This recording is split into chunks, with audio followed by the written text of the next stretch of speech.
आप सब लोग को स्वागत है दोस्तों मेरे YouTube चैनल ज्ञान गंगा पर। आप सब लोग कैसे हैं? आप सब लोगों की स्टडी कैसी चल रही है? उम्मीद है दोस्तों आप लोग बहुत अच्छे से तैयारी कर रहे होंगे और इस बार आप लोग नेट जेआरएफ और अपना एमए का एग्जाम बहुत आसानी से बहुत बढ़िया तरीके से क्लियर कर लेंगे। ठीक है ना दोस्तों।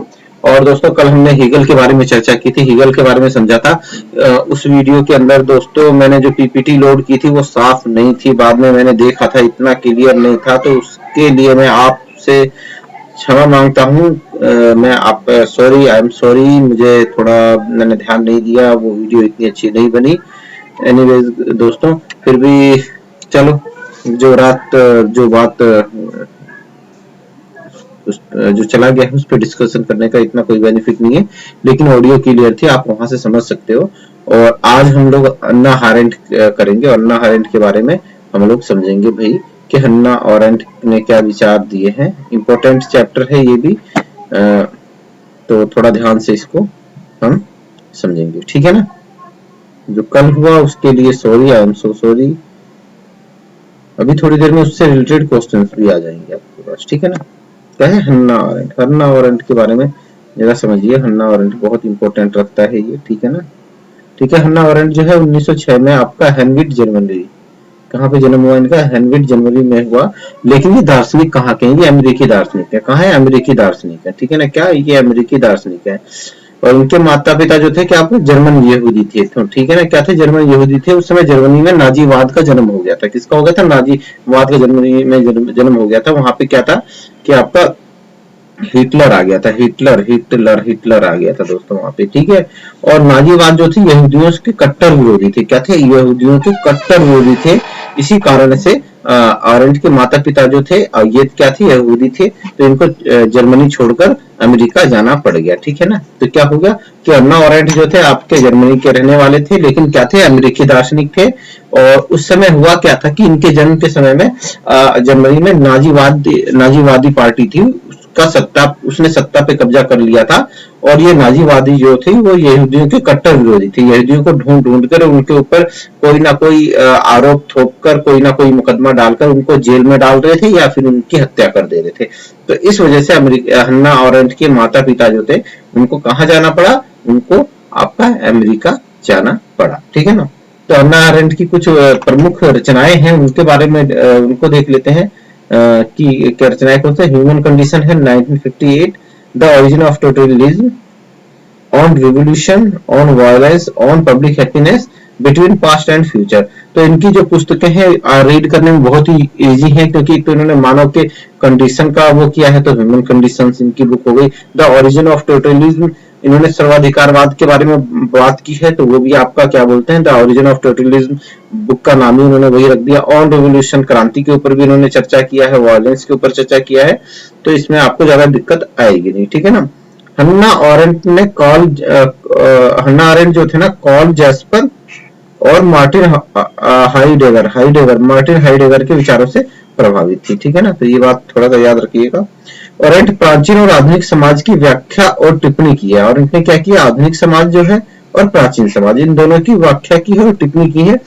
प्राचीन यूनानी राज्य में राजनीतिक प्रधानता पाई जाती थी। क्या पाई जाती थी दोस्तों? राजनीतिक प्रधानता पाई जाती, परंतु आधुनिक समय में ये क्या होती जा रही है? लुप्त होती जा रही है, ऐसा ऑरेंट कहती है। ऑरेंट क्या है कि प्राचीन यूनान के अंदर में क्या था कि राजनीतिक प्रधानता थी, मतलब लोग राजनीतिक कार्यों में बढ़ चढ़ के भाग लिया करते थे। क्या हुआ? क्या करते थे? प्राचीन यूनानी राज्य में लोग क्या करते थे? राजनीतिक कार्यविधियों में बढ़ चढ़ के भाग लिया करते थे। जैसे भी कोई राजनीति से संबंधित कार्य होता था वहां पे पहुंच जाते थे, चाहे वो मतदान करना हो या किसी कानून के निर्माण संबंधी या कहीं अपनी राय देनी होती थी, तो वहां वो लोग बढ़ चढ़ के भाग लेते थे। लेकिन आधुनिक समय में क्या होता है कि ये गायब होती जा रही है। आपने देखा होगा कि बहुत जगह मतदान होता है 50%, 60% तक ही होता है, मतलब 40% लोगों ने मतदान में भाग ही नहीं लिया, है ना। लेकिन प्राचीन यूनान में नहीं होता था, वहां पे लगभग बहुत ज्यादा लोग बहुत संख्या में बढ़ चढ़ के इस राजनीतिक कार्यविधियों में भाग लिया करते थे। आप सोचो कि जब हिंदुस्तान में आज भी 64-65%, 70% तक मतदान होता है, ये मतदान की बात है। अगर और कोई कार्य होगा राजनीति से संबंधित तो उसमें कितने लोग जाएंगे, 50 से भी नीचे चले जाएंगे वो लोग। तो ये चीज होती है राजनीति। उस समय क्या है कि अरंट कहते हैं कि प्राचीन यूनानी राज्य में राजनीतिक प्रधानता पाई जाती थी, परंतु आधुनिक समय में ये गायब होती जा रही है, ठीक है ना। अब क्या हो गया कि बहुत लोगों का राजनीति से विश्वास उठ गया, वो लोग कहते हैं यार नेता कोई भी बने, क्या नेता कोई भी बने, जीते कोई भी, हमें क्या मिलना है, हमें तो कुछ मिलना ही नहीं। जब हमें कुछ मिलना नहीं है तो हम अपना टाइम बर्बाद क्यों करें, हम क्यों मतदान करें, है ना। आधुनिक समय में ये चीज है, लेकिन प्राचीन समय में ऐसी चीज नहीं थी। प्राचीन प्राचीन एक मिनट, वीडियो क्या चालू है, एक मिनट में देख, चालू होगा।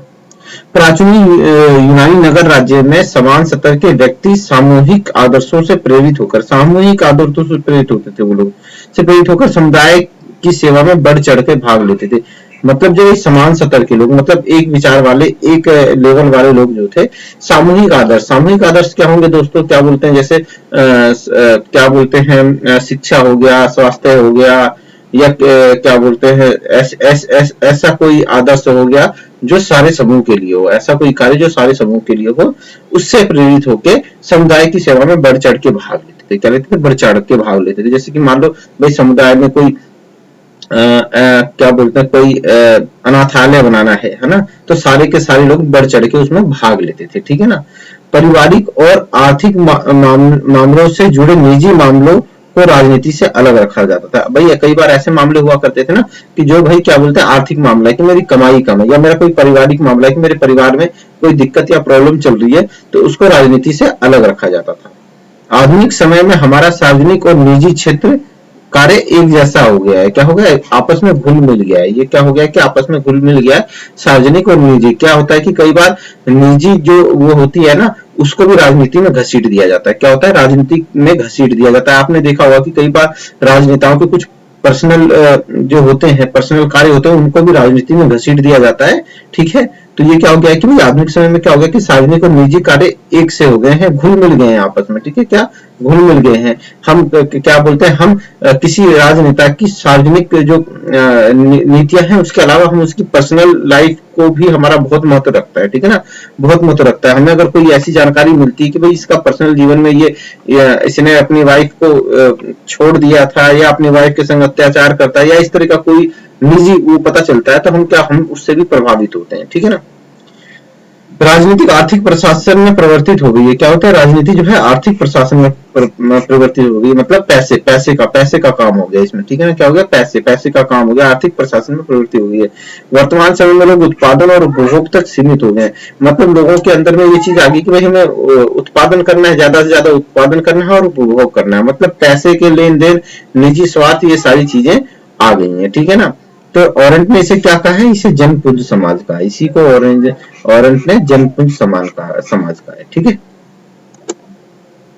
ऑरेंट कहती है कि जनपुंज समाज में विचार की स्वतंत्रता नष्ट हो गई है। दोस्तों क्या हो गया, विचार की स्वतंत्रता नष्ट हो गई है, क्योंकि जो आदमी है वो एक ही ढर्रे पे चल पड़े हैं, एक ही सोच बन गई है उनकी कि क्या करना है, उत्पादन करना है और उपभोग करना है, ठीक है ना। क्या करना है, उत्पादन करना है, उपभोग करना है। तो इस वजह से क्या हो गया कि उनकी जो सोचने और समझने की स्वतंत्रता है वो नष्ट हो गई है। जब आप उत्पादन और उपभोग से आगे बढ़ोगे तो ही तो सोचोगे। अभी क्या है कि दोस्तों आपको सिर्फ क्या नजर आ रहा है, नेट जेआरएफ या एमए का एग्जाम नजर आ रहा है, तो आप की जो बाकी चीजों की तरफ सोचने की स्वतंत्रता है वो कहीं ना कहीं रुक गई है या नष्ट हो गई है, ठीक है ना। जबकि आपको ये भी सोचना चाहिए कि भाई ठीक है, हमें ये भी करना है, लेकिन हमें इसके आगे भी क्या करना है, हमें नेट का एग्जाम क्वालिफाई करना है, हमें उसके आगे भी क्या करना है, क्या हमें असिस्टेंट और प्रोफेसर बनना है, क्या हमें क्या बोलते हैं आपका पीएचडी करना है, क्या हमें अपनी जो हमने जो नॉलेज दी है उससे समाज के बाकी लोगों को फायदा देना है या नहीं देना है, या हमें पॉलिटिक्स में जाना है। तो बहुत सारी चीजें होती हैं। तो जनपूर्ण समाज में विचारों की स्वतंत्रता क्या है कि नष्ट हो गई है, ऐसा कहती हैं, ठीक है। जनपूर्ण समाज में लोग मूल परंपरा से हटकर एक जैसा व्यवहार करने लगे हैं, जिसे भेड़ चाल कहते हैं, मतलब एक दूसरे की नकल करने लगे, एक के पीछे एक ही लगातार चल रहे हैं, मतलब कि हर कोई उपभोग कर रहा है या उत्पादन करने में लगा हुआ है, ठीक है ना। तो इसी को उसने भेड़ चाल कही है, ठीक है। ऑरेंज के स्वतंत्रता संबंधी विचार, ऑरेंट है इस दोस्तों, ऑरेंज लिख किया, ऑरेंट है, अपनी पुस्तक द ह्यूमन कंडीशन में देती है। तो दोस्तों ये याद रखना कि जो स्वतंत्रता संबंधी विचार है कहाँ दिए हैं, आपके द ह्यूमन कंडीशन 1958 में दिए हैं। और 3 तरह के कार्य बताए हैं, क्या है, एक तो श्रम बताया है, क्या दोस्तों बताया, एक श्रम, ये श्रम क्या है? भौतिक आवश्यकताओं की पूर्ति तथा सुख सुविधाओं को जोड़ता है। मतलब इसमें क्या है कि भाई श्रम का कार्य क्या है कि भाई हमारी भौतिक आवश्यकताएं है ना, जो उनकी पूर्ति करता है और सुख सुविधाओं को जोड़ता है। ये इसको क्या कहते हैं? इसको निम्न स्तर की गतिविधि कहती है। हन्ना अरेंट क्या कहते हैं? इसे निम्न स्तर की गतिविधि कहते हैं। ठीक है, उसके बाद आता है कृत्य। कृत्य माने, कृत्य मतलब कार्य क्या है? भाई शिल्पकार और कलाकार जो है सभ्यता को बनाए रखने का प्रयास करते हैं।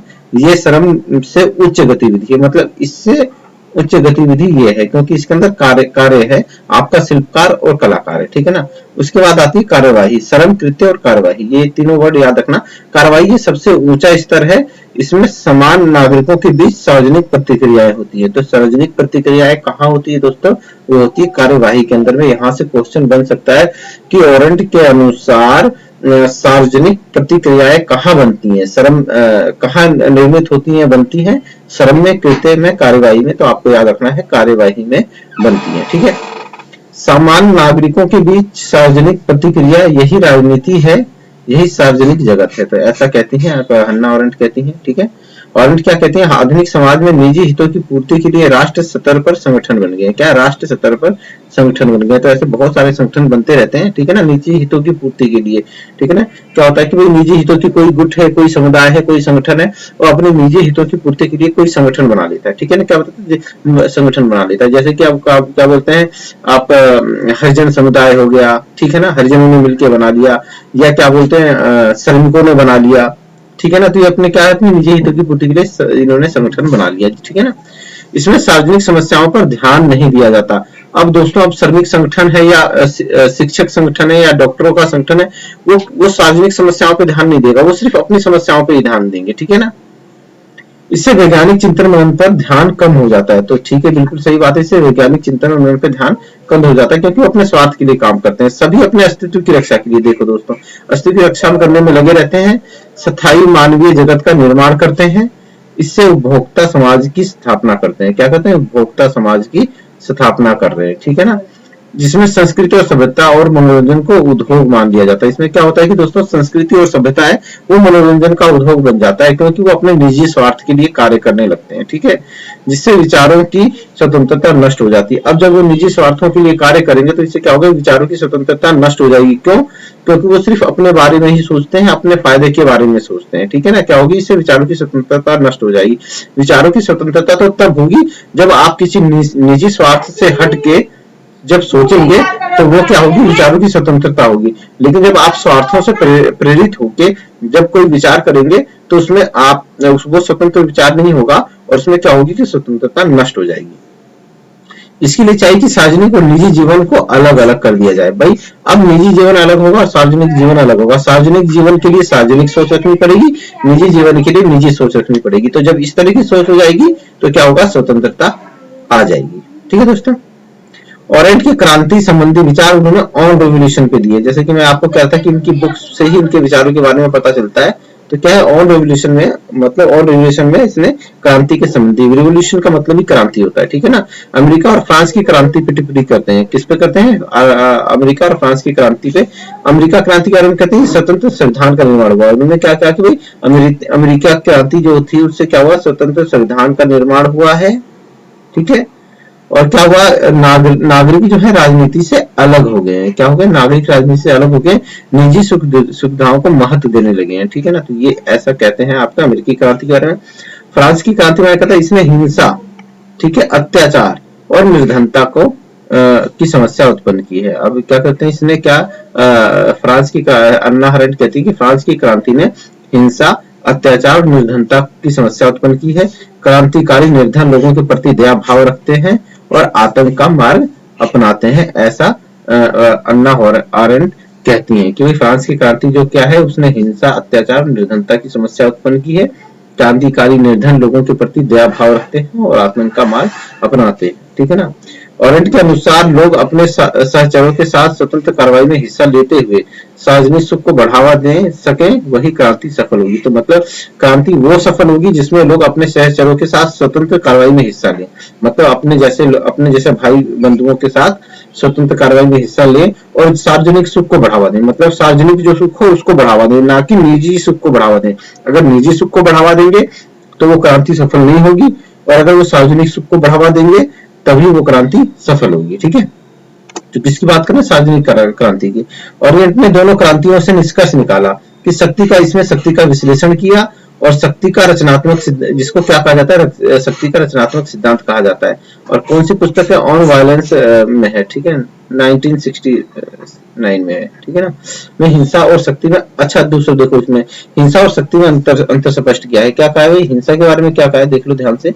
जब शासक जनता की इच्छा के विरुद्ध बल प्रयोग करता है तो वो हिंसा कहलाती है।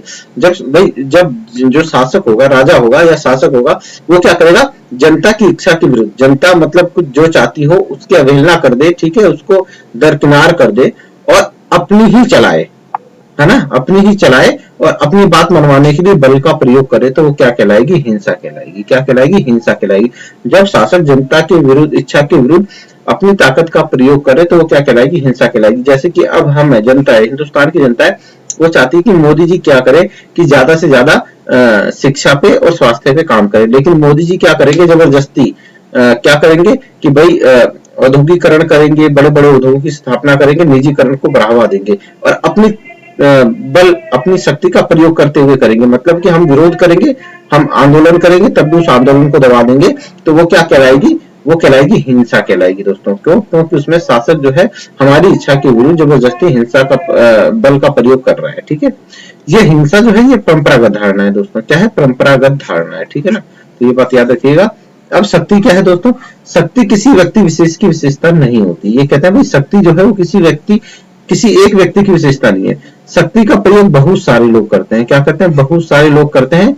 शक्ति का प्रयोग परस्पर सहयोग से होता है। तो हम क्या होता है, शक्ति का प्रयोग परस्पर सहयोग से होता है। जैसे कि हम क्या बोलते हैं, हम लोग अपनी शक्ति का प्रयोग करते हैं, हम लोग मतदान करते हैं, वो हमारी शक्ति है, तो हम परस्पर सहयोग से करते हैं, एक साथ मिलजुल के करते हैं। ठीक है, शक्ति तभी तक अस्तित्व में रहती है जब सामूहिक एकता हो। तो दोस्तों हम जब तक समूह में है तब तक हमारे पास ताकत है, हमारे पास मतदान वाली ताकत है। अगर हम समूह में नहीं है तो क्या बोलते हैं हम, हमारी शक्ति भी छिन्न भिन्न हो जाएगी। ठीक है, एक व्यक्ति के पास शक्ति एक व्यक्ति के पास नहीं हो सकती, यह तो सामूहिक रूप में रहती है। जब हम समूह में रहेंगे ना दोस्तों, सपोज करो कि हम एक समूह है, ठीक है, क्या बोलते हैं, श्रमिकों का एक समूह है जिनकी संख्या है लगभग पूरे हिंदुस्तान में 15%। क्या है, 15% है। एक समूह, श्रमिकों का समूह है जिनकी संख्या 15% है हिंदुस्तान में।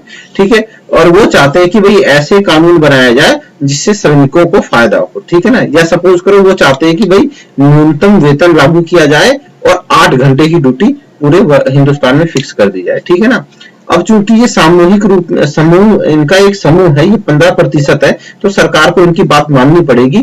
क्यों, क्योंकि अगर ये सरकार इनकी बात नहीं मानेगी तो ये अगले चुनावों में उनको 15% वोट नहीं मिलेंगे श्रमिकों को। तो शासकों को क्या बोलते हैं, सरकार को ये डर लगा रहेगा कि यार वो 15% वोट मेरे से छिटक ना जाए, इसीलिए वो उसकी बात मानेंगे। तो वही बात है कि भाई शक्ति जो होती है वो समूह में रहती है दोस्तों।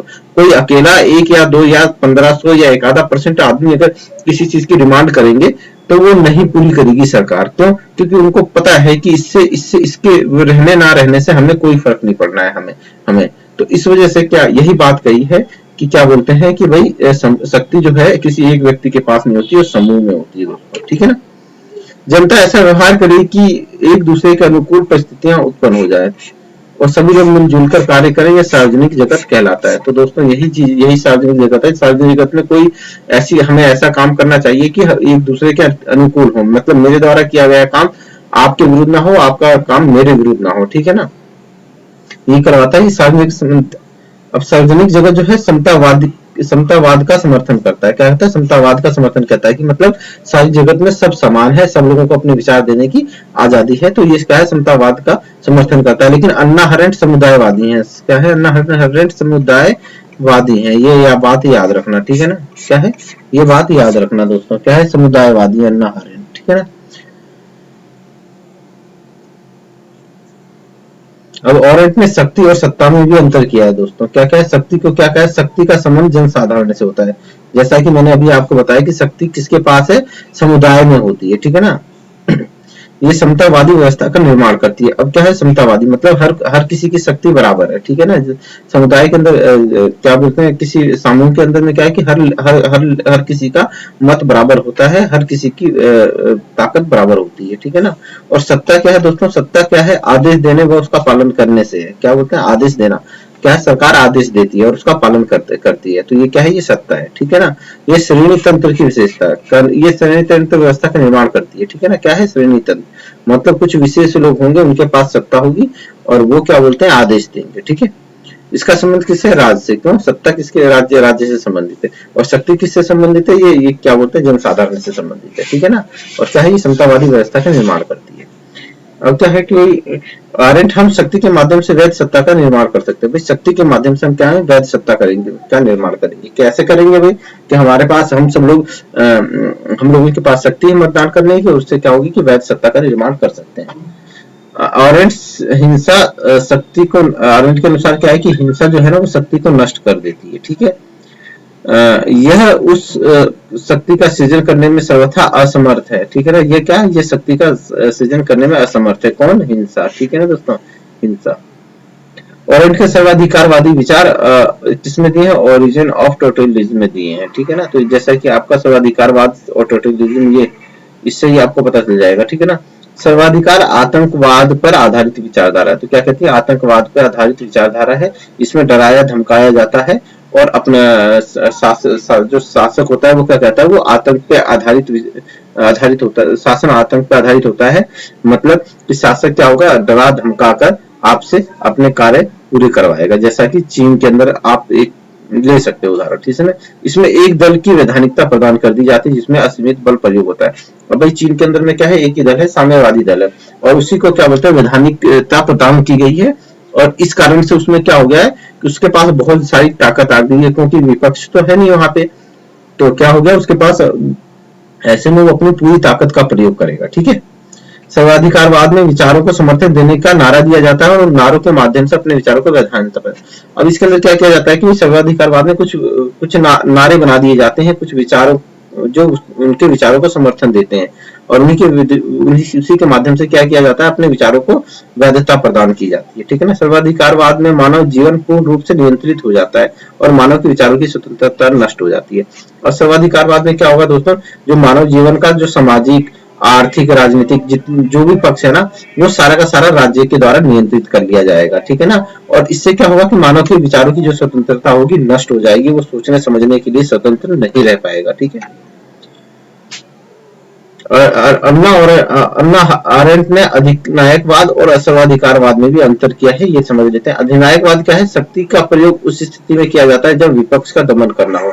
अधिनायकवाद में जब होगा कि भाई शक्ति का प्रयोग तब किया जाएगा जब विपक्ष का समाप्त करना हो। सर्वाधिकारवाद में क्या होता है भाई, इसमें तो विपक्ष होता ही नहीं है। क्या होता है, इसमें विपक्ष नहीं होता है, विपक्ष के अभाव में शक्तियों का असीमित प्रयोग करते हुए शक्तियों का असीमित प्रयोग किया जाता है, ठीक है। क्या है, अधिनायकवाद में क्या होता है कि भाई जो विपक्ष होता है ना, उसको नष्ट किया जाता है। जैसे कि अभी भारत के अंदर में मोदी सरकार पे ये आरोप लगता है कि अधिनायकवादी सरकार है। क्या है, अधिनायकवादी सरकार है, क्यों, क्योंकि ये विपक्ष को खत्म करती जा रही है। क्या कर रही है, विपक्ष को खत्म करती जा रही है। और क्या बोलते हैं, आपने कई राज्यों में देखा होगा कि वहां पे कांग्रेस को बहुमत था, लेकिन फिर भी बीजेपी कम बहुमत में होते हुए भी सरकार बना ले गई। तो उसने क्या किया कि विपक्ष का वहां पे दमन कर दिया है। तो वही चीज है अधिनायकवाद। क्या कहता है, अधिनायकवाद के बारे में अन्ना अरेंट कहती है कि भाई ये शक्ति का प्रयोग उस स्थिति में किया जाता है जब विपक्ष का दमन करना हो, मतलब विपक्ष को समाप्त करना हो।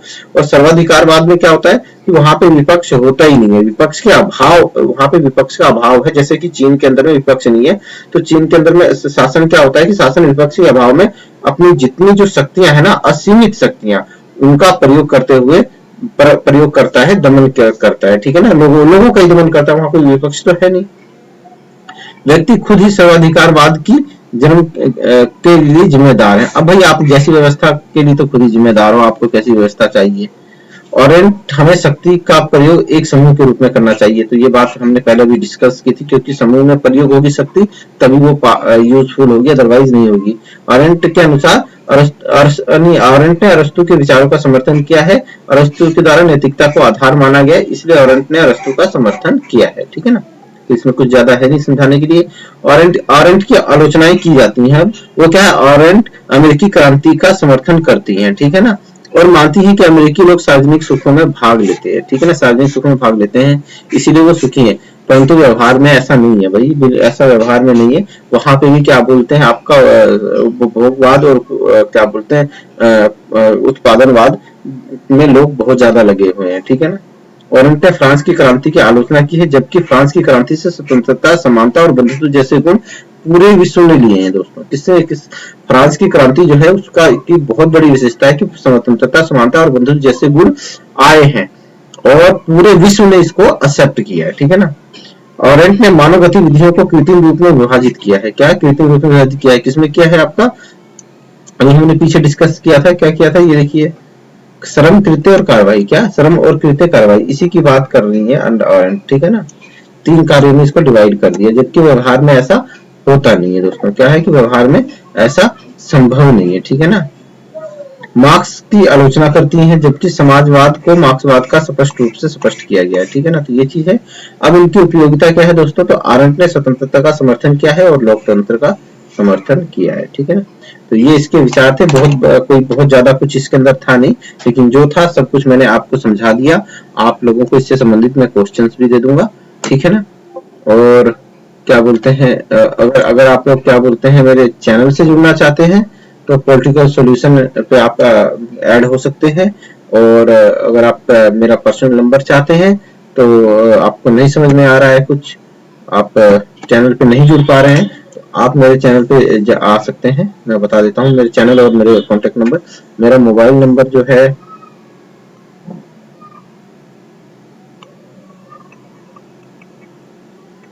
सॉरी 9910810705, यहाँ पे मैसेज कर दीजिए, मैं ऐड कर लूंगा, या फिर आपको पॉलिटिकल